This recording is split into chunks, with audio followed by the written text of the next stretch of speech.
Well, here we are, day 3 of our intensive sailing lessons, and our instructor said she slept well in our pilot berth, so that's great.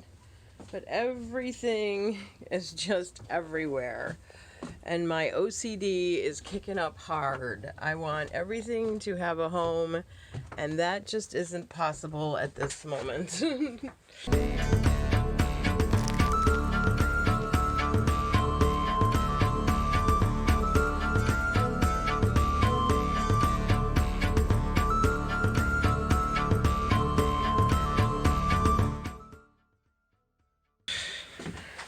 How you doing, baby? Good.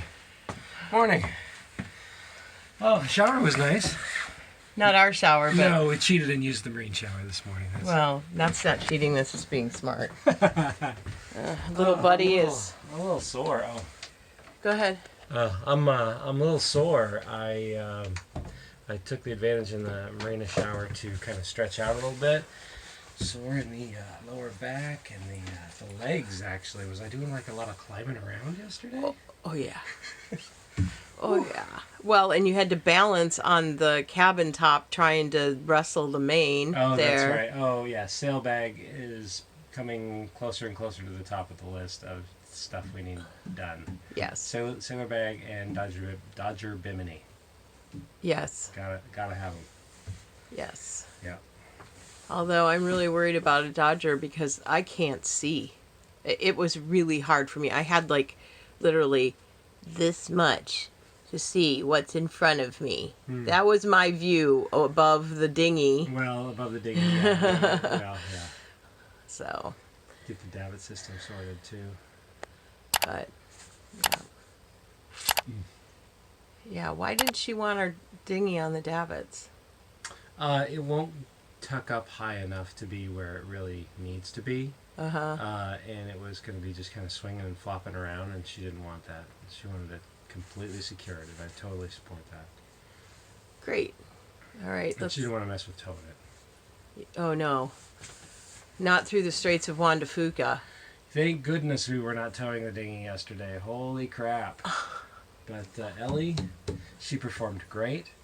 I also hate that the temperature gauge and oil pressure gauge are not working correctly, either poorly installed or just old and broken. Not sure.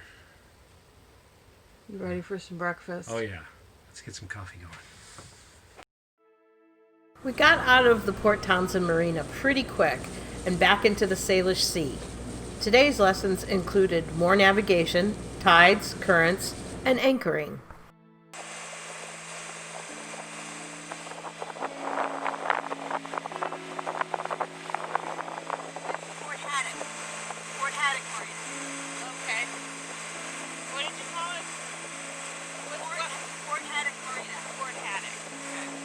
Like the fish. Yeah. Guys that were here earlier. And apparently there was another wreck boat in and out, kind of doing all kinds of chaos, practicing. Oh, look at our crew right here. Yeah. Gonna flush us out. See what our speed is now.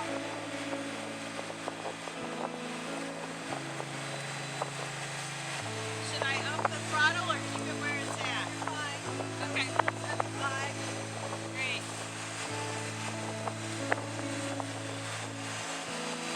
7.8. Oh, and here's the 7.9. Woo! Right, and now it's dropping. 7.1. Feel it? See when we come out, this with the waters mix. It's gonna push it around. You're gonna counteract whatever it does. Yeah, not too bad. Good. Not too bad. Not like yesterday. Now we're down to 6.7. 6.5.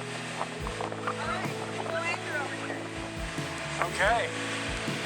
1 with a subscript of 3. What's that? I'll let you do it. Oh, it's 9 feet. 9 feet, okay. So we don't have to use 23. We could tuck in a little bit and use 9. Or maybe 10, or maybe, feet. So, and especially considering that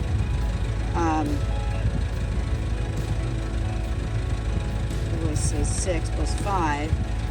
So we've got 6 feet. We're coming up on 6 more feet. So we're coming up to that, 29 place, right?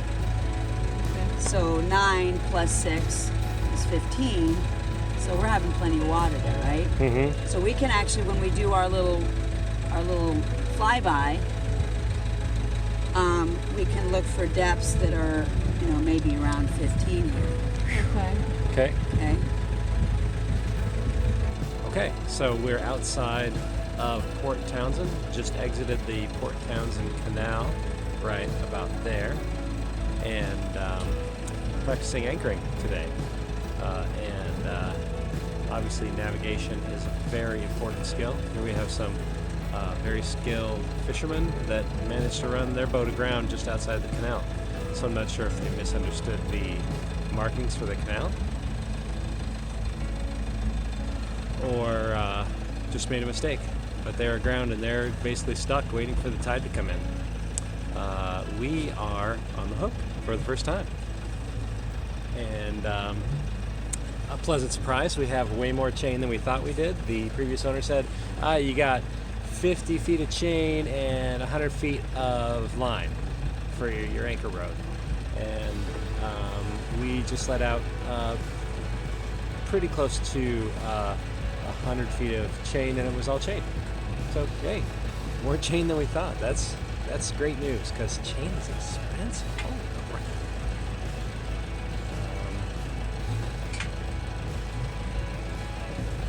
Yeah, it's a beautiful day here in Puget Sound. On the hook, gonna have some lunch. Big brain, slow processors. Well, it's what your key cards are for, too. Right, so we bring our little latest boat in there, and this is what 90% of the boaters that are not trained will do. Okay. Okay? They drop that anchor down, they go, awesome, home for the night. Break out the martinis, right? Great. So let's say, remember, the wind is here, right? And let's say the wind picks up. That's a big win. What's going to happen to this anchor? It's gonna get dragged. Basically, it's going to bump along the bottom, right? Because really, did we actually hook that anchor? No. We didn't. You don't know for sure. No. Definitely not. Copyright 2018, Sherwood University. Published anywhere for the money. We'll share it with the friends. All right. Watching from land, you might think anchoring is just a matter of dropping it in the water onto the seabed. But nope. You have to factor in current, wind, tide, how long your chain and rode is, and how heavy your anchor is, how big your boat is. It's way more complicated than it looks. Captain Woolley spent lunch hour with us reviewing this, as well as getting us ready for the Admiralty Inlet. Yeah, you stretch that tight. You start thinking, it's just class again. You think about. While Captain Woolley peppers us with more anchoring arithmetic, we'd like to pause and thank our Proteus Rising pack, who are helping to make these videos possible. So a huge virtual high five to C-Max, Edie, Ghost, Nimitz, Riker, and TT Wright. We really do appreciate your support. If you'd like to be a part of Patreon, the link is below in the description. It's pulling it up. Kind of pulling it up. Yeah. So this wind picks up, we're probably going to pull that anchor up and out of the mud, and we're going to drag it along the water, okay? It's like, dang, that didn't work either. We still ended up in that business backyard. Few backyards over there. All right, so shrinking this down a little bit. Okay, so we could drop our anchor. We could end up with our little boat here. Okay.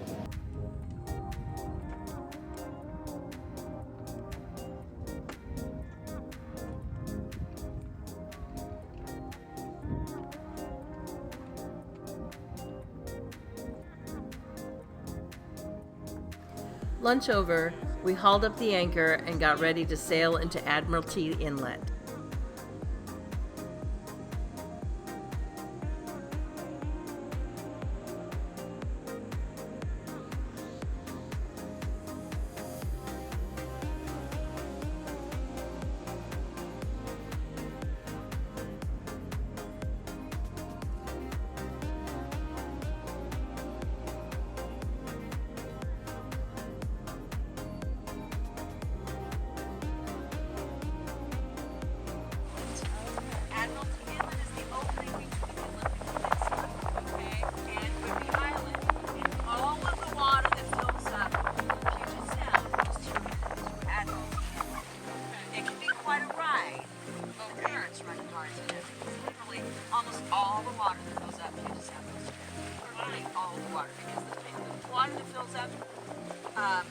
On the other side of beyond the Deception Pass, it doesn't go past like Lacana. Oh, okay. Yeah.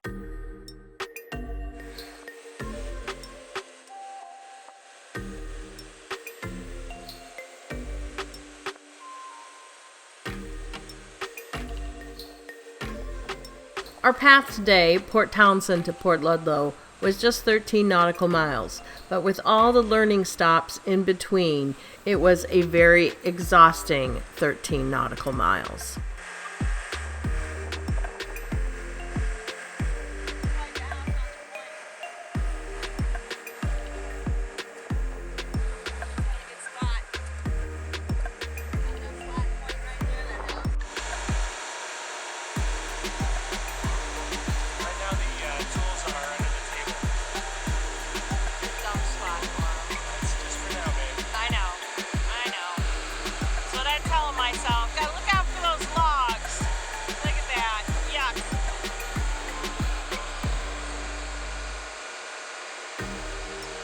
We were super happy to make landfall again, arriving at Port Ludlow, a sleepy little town off the Olympic Peninsula with less than 3,000 people, whose history, like much of the Puget Sound, is in timber and maritime industries. Here we would eat, shower, rest, watch wildlife, and get ready to go deeper into the Puget Sound the next day.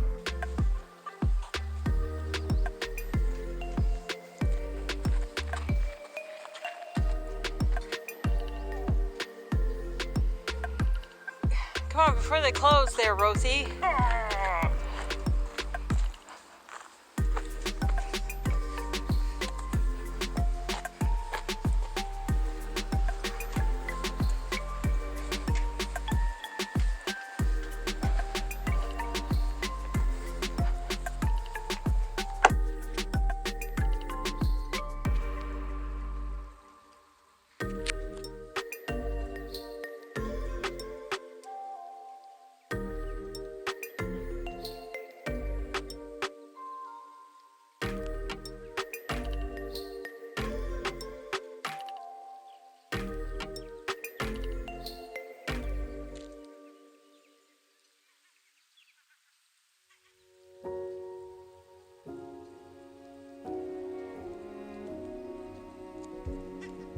Take me on a treasure hunt.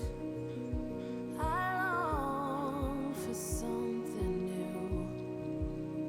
Have you heard the fairies when they sing and dance? Oh, I wish it was me every night.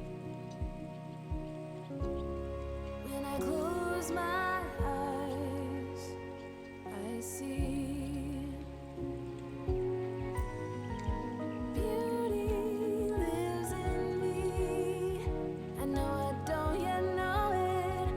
trust you when you say that beauty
trust you when you say that beauty lives in me too. Beauty lives in me. No, I don't yet know it, so I trust you when you say that beauty lives in me too.